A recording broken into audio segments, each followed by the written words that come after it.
Media at SAfm with Ashraf Garda. Exploring every media platform and industry. Only on 104 to 107. So we'll have Tonya Curry later on looking at the Media Weekend numbers. I'm looking forward to that in terms of what stopped the hit parade in terms of the biggest mentions in media in the past 7 days as well. But before all of that, of course, Marisa Louw is now with us. We every Sunday at about 9:05 or so, we have our eye on one person that we talk about their careers. And Marisa Louw is now that person that I have my eye on. She's the MD of Louw Communications, and Louw is spelled EMLO. So Marisa, good chatting to you. Hi. Yes.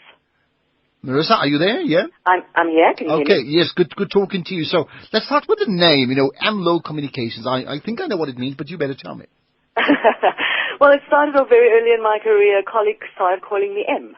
Mm-hmm. And as many of us write at the end of our emails, we use our initial. And when he called me M, there's so many other M's that just write an M. So I decided that's going to become EM. And that's how Louw came about. Louw, as in Marisa Louw. Mm-hmm. And I wrote it EMLO. And I see even on Twitter, just call me M, right? I mean, just absolutely. My friends and colleagues call me M. They really do call you. So I should call you M for the duration of this chat then. Wonderful. Okay, so Louw is the company, but that company's been in existence, for 5 years or so, roughly, right? Yes, so yes. Louw was founded when I went freelance in 2011, and I remained a freelancer up to the beginning of last year, when I joined an organization called Triple E Invest, and Louw became a subsidiary of them. So the company was formally with registration number at CIBC. The company is only a year old, but we've been in existence. I've been working on my own since 2011. But from middle last year, we started using some freelancers to help cope with the workload. So we've been growing slowly and steadily, and I really hope to make Louw a force to be reckoned with in the PR industry in the coming years. All right, so let's talk about what do you do. You mentioned PR, but I mean specifically, if I said, okay, maybe 3 key things that you do in your business, what would they be? The 3 key things, we focus at the moment, we focus on pure publicity and social media. And then we are able to offer other services, including advertising, consumer research, sales promotions, influencer marketing. Although the last couple of years we've literally been focusing on publicity. As Douglas spoke earlier, a lot of profile building for clients, and making sure they have presence on social media, and hoping to grow that into a full 360 communications agency. Okay, so let's talk about the publicity part, because I've noticed your tweets about or retweets about Douglas, and yes, I mean your job then is to build. So if he's saying ensure that you have publicity, you would then get a client coming to you because they don't know how, right? Absolutely. And they ask you what, and you do what for them? Well, I always say I give brands free publicity. Many people understand how advertising works. You pay for advertising space. You are guaranteed of that space because you pay for it. But that is very expensive. So where publicity comes in is for an affordable PR fee. I mean, I'm a small agency. I can't compete with the big Ogilvy's and the likes of those. So I come in at an affordable rate, and I can help you get publicity. So I get you and your brand on TV, on radio, on television, in newspapers, magazines. That is what I do. I create free publicity. So how then do you go about doing that? Give us an insight into your inner workings. I believe it's all about relationships, Ashraf. It's my relationship with the media. I'll say you are my client. As a journalist, as a presenter, as a reporter, you are first and foremostly my client. But I help you to get content on your show. So for me, it's about building a great relationship with the media. And my clients then benefit from that relationship. So is that how you sell it? That in some ways, it's a case of your client needs publicity, but the way you have to do it is to turn it around to say, to the media houses, print, TV, radio, to say, I have a story for you that I think your listeners or your readers would want to know about. Absolutely, absolutely. I was in the very lucky position that I did not work in PR all my life. And when I actually started doing PR for my husband without really realizing it's PR. My husband's an opera singer. Mm-hmm. So I started getting him into newspaper, arrange radio interviews, and I worked in the marketing field in the ad agency area. And I became involved in PR at the ad agency at the time, and I've learned about PR, what it really is, from the journalists. And maybe that's the right way. So what do you learn about PR from a journalist as opposed to a PR practitioner? In my opinion, Ashraf, it is about what you want on your show. I see so many. I've just run an intern program. I have an intern helping me out at IMLO, and they learn about corporate communications. It's as if someone with educational knowledge on PR. And now I'm really generalizing, so some other professionals might not agree with me. But I see that so many PR people force their stories down on journalists. That's what I believe I do not do. I know what you want on the media show. I won't give you something that you don't need. I know what my educational journalist wants that writes for Bild. So I will give them the right story. Yes, I will not lie. I do sometimes use the spray and pray approach, where I send out a press release to 500 journalists and hope for an interview. That does happen once in a while. But generally it's about knowing what the journalist gives to their reader, their listener, their viewer, to be able to give them the right thing. Okay, let's go back to the beginning with you in terms of how then did you get started in this industry? As I said, I sort of landed in it by chance. I studied secretarial. Part of my secretarial studies was public relations. They focused a lot on event management during my studies. That was in the early 90s. And I loved the marketing world, and I joined Media 24, actually. I joined SAfm, was my first job. And I worked in the sales department. And I found it quite fascinating, the way people book advertising space. That's how I ended up in the advertising world, because that's something that interests me. But I've worked in the admin side, so I have a knowledge across various different sides of the advertising industry, because I worked in various departments in admin. And with my husband back in the late 90s, when he became a professional singer, I started writing letters to journalists. I found out who's the journalist. I wrote the letter and said, listen, my husband's a singer.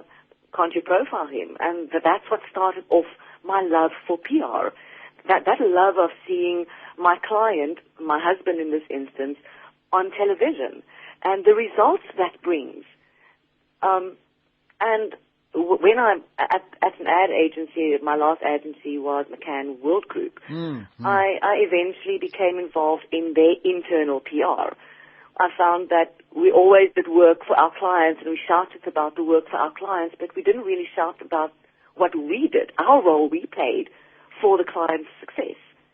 So that's where I started out, saying, listen, guys, we need to talk about what it is we are doing for our client. How are we doing it? What's the processes behind it? And that's how I eventually got into PR, and I decided, I think it's time to go freelance. And why do you think that's important? That means, on the one hand, let's take yourself. On the one hand, and I'm talking in the present tense now, on the one hand, you then able to get clients given airtime.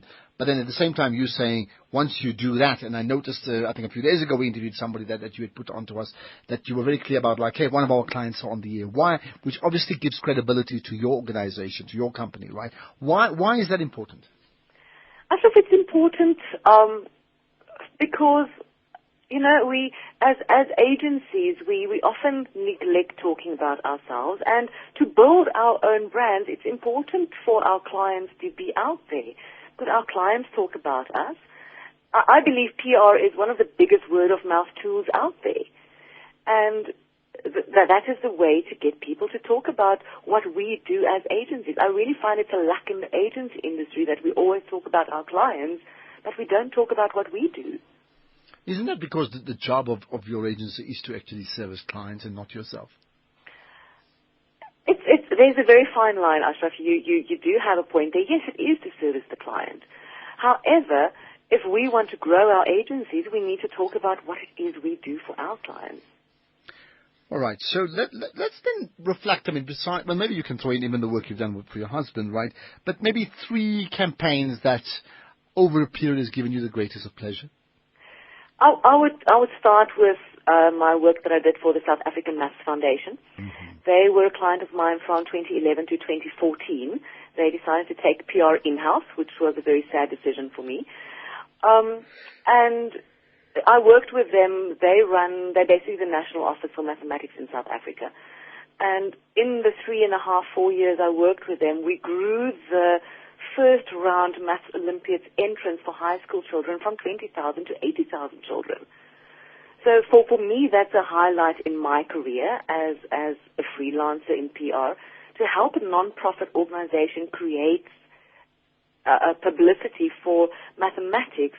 As we know, education in the country is a key topic, and mathematics is one of them. So many people take maths lit instead of proper mathematics, and when they get to universities, they don't realize they actually need mathematics and not maths lit. So that for me was a lovely client, a lovely campaign to work on. Highlight with them was International Maths Olympiad that took place in South Africa for the first time in 56 years on the continent in 2014.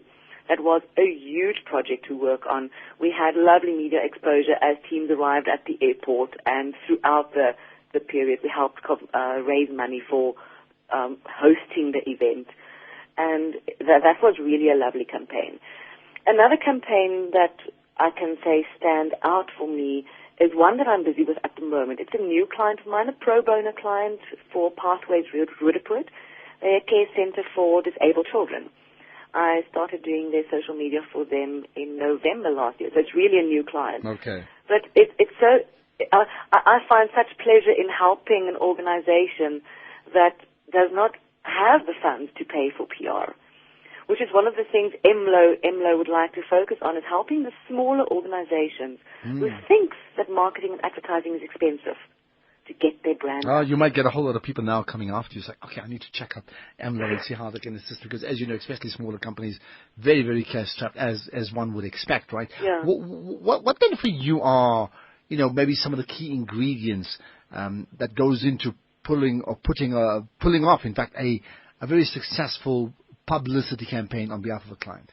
I think the most important thing, and also the one that clients often neglect to look at, is how does the campaign link into your business goals and objectives? That for me is the most important one. Companies often say, I need PR, but they're not even sure of their actual company goals and objectives. I believe a PR campaign needs to link to your company's goals and objectives. That's the only way to measure whether it is successful. So the most important thing definitely is knowing where you want your business to go, what you want your business to achieve. Then it comes in, how much can you spend?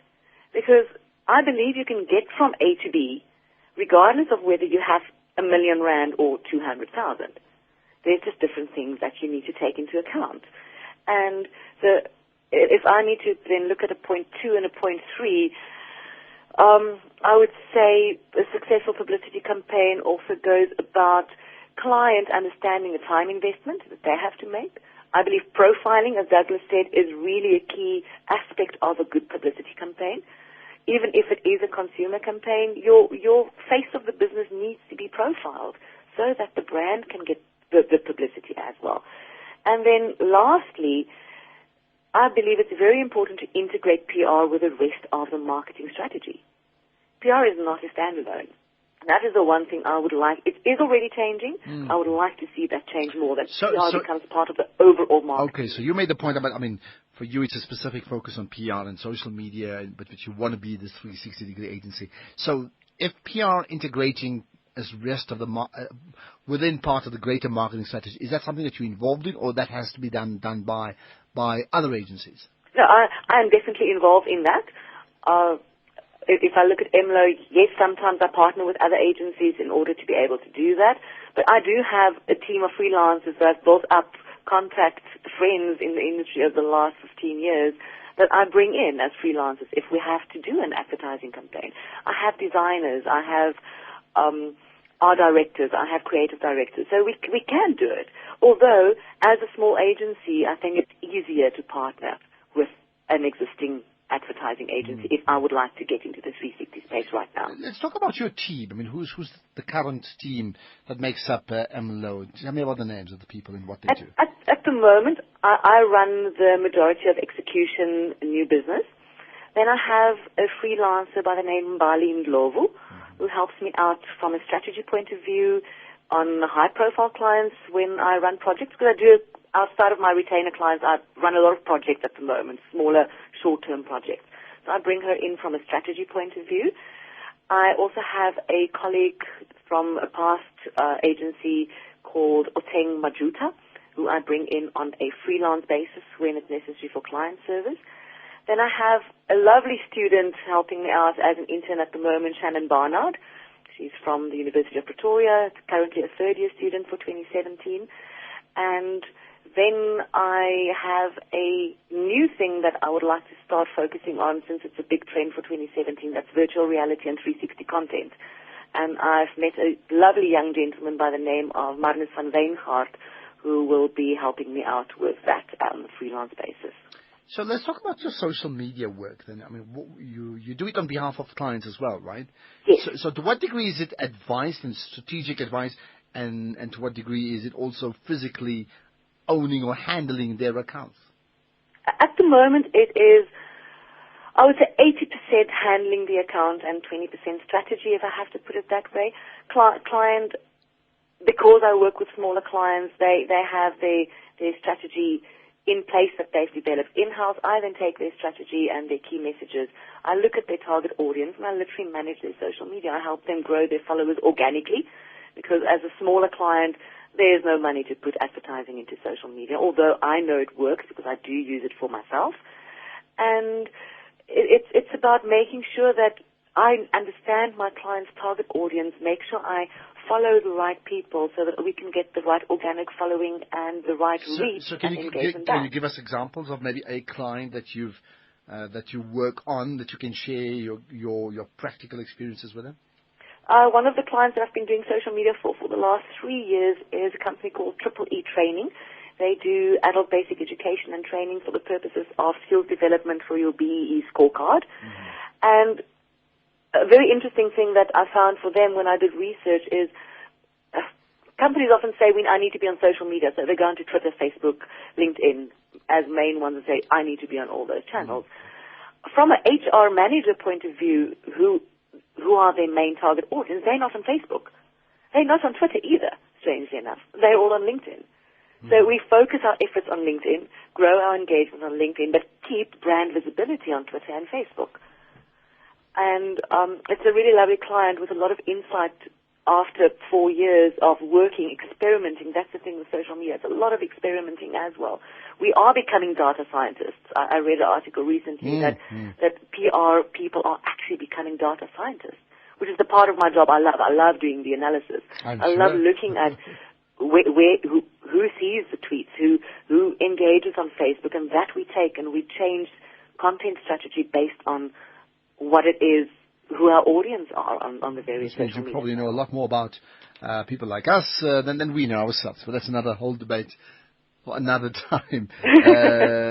I'm going to call you M. M, thanks for your time. Right? Ashraf, thank you very much for the opportunity. Well, tweet the information about your company and links and whatever else you think is relevant. I will certainly share that. Just use #MediaShow too. I'm most certainly going to do so. Thank you very much for the time on air. M Louw, like as in J Lo, got that right. As in M Louw Communications, however, is spelled EMLO, by the way. And Marisa is the MD of that company. Started 5 years ago, now 6 years, in fact, as we get to 2017. I hope you learned lots about running a PR agency coming from that. I certainly think I did.